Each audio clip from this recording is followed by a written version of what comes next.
आफंती के किस्से। बादशाह का जामा। एक बार बादशाह ने शानदार दावत दी, सबको रेशमी कपड़े भेंट किए, लेकिन आफंती को दिया गधे का जामा।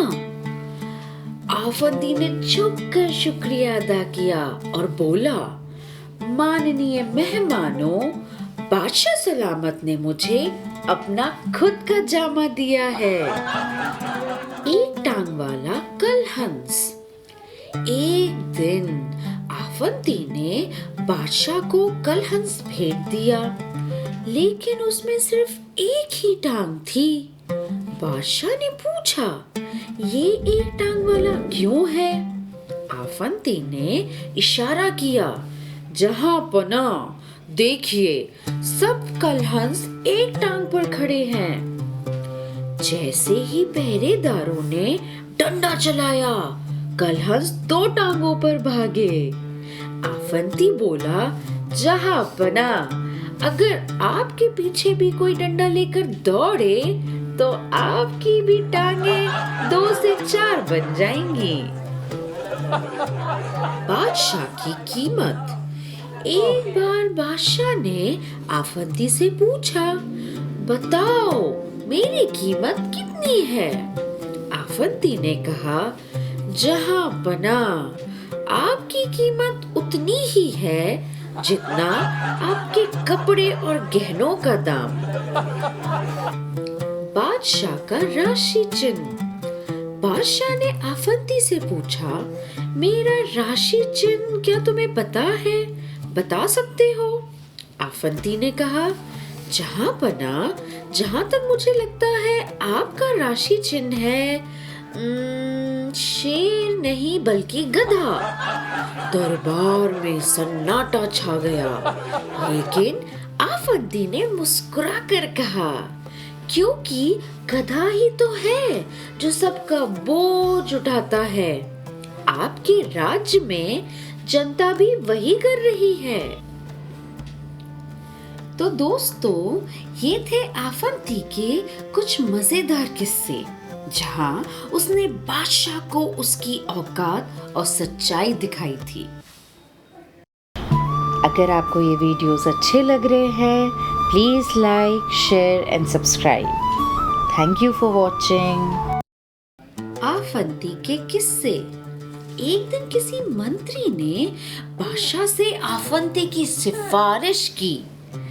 उसने कहा, जहां पना, आफंती बहुत ही बड़ा आलिम फाजिल है। बादशाह ने आफंती को बुलाकर पूछा, क्या तुम मेरे सलाहकार बनना चाहोगे? आफंती ने मुस्कुराकर कहा, जहां पना, अगर आपकी सलाह माननी पड़े तो फिर सलाहकार की जरूरत ही क्यों है? मूर्ख बादशाह। एक बार बादशाह ने आफंती से पूछा, क्या मैं बुद्धिमान हूँ? आफंती ने कहा, जहां पना, अगर आप बुद्धिमान होते तो ये सवाल ही क्यों पूछते? दरबारियों ने हंसी दबाई और बादशाह चुपचाप रह गए। बादशाह का चेहरा। एक दिन बादशाह ने आफंती से कहा, मेरा चेहरा कैसा है? आफंती ने जवाब दिया, जहां पना, आपका चेहरा तो बहुत शानदार है, लेकिन अगर आप न्याय नहीं करेंगे तो लोग इसे सबसे बदसूरत चेहरा कहेंगे। राजगद्दी का वारिस। बादशाह ने आफंती से पूछा, मेरे बाद गद्दी का वारिस कौन होगा? आफंती ने कहा, जहां पना, गद्दी का वारिस वही होगा जो जनता का दर्द समझे। अगर जनता खुश है तो गद्दी टिकेगी, वरना गद्दी भी गिर जाएगी। तो दोस्तों, ये थे दरबार की चालाकियों से जुड़े कुछ किस्से, जिनमें आफंती ने बादशाह को आईना भी दिखाया और लोगों के सामने सच्चाई भी रखी। अगर आपको ये वीडियोस अच्छे लग रहे हैं, please like, share and subscribe. Thank you for watching. नमस्कार दोस्तों, आफंती के इस नई किस्से की कड़ी में आप सबका स्वागत है। आज हम सुनेंगे कुछ ऐसे किस्से जहां आफंती ने लालच और कंजूसी पर करारा व्यंग किया। तो चलिए हम शुरू करते हैं। कंजूस सेठ। एक सेठ बहुत कंजूस था। उसने आफंती को खाने पर बुलाया। अपने कटोरे में तो उसने दूध पूरा भर लिया, लेकिन आफंती को आधा कटोरे से भी कम दूध दिया। आफंती ने देखकर कहा, सेठ जी, जरा एक आरी ला दीजिए। सेठ हैरान रह गया कि आफंती ऐसे क्यों बोल रहे हैं। तो वो बोलता है, आरी क्यों? आफंती मुस्कुराकर बोले, इस कटोरे का ऊपर का हिस्सा फालतू है, इसे काट दूं तो दूध बराबर हो जाएगा। प्यासी जेब। एक बार आफंती ने देखा कि सेठ की जेब हमेशा खाली ही रहती है।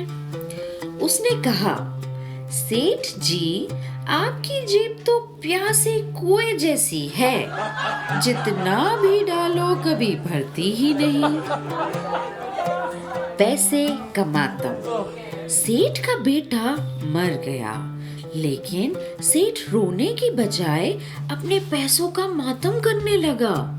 आफंती ने कहा, सेठ जी, आपको बेटे का दुख नहीं, सिर्फ पैसे का दुख है। आपके लिए पैसा ही असली बेटा है, इसका मतलब। बटुए की हिफाजत। एक दिन आफंती ने सेठ से कहा, तुम्हारा बटुआ इतना कीमती है कि इसे तिजोरी में नहीं बल्कि पहरेदारों के दिल में रखना चाहिए। सेठ चौंक गया और समझ गया कि आफंती उसकी कंजूसी पे तंज कस रहा है। तो दोस्तों, ये थे कंजूस सेठ की कहानियां, जहां आफंती ने लालच और कंजूसी पर मजेदार तंज कसे।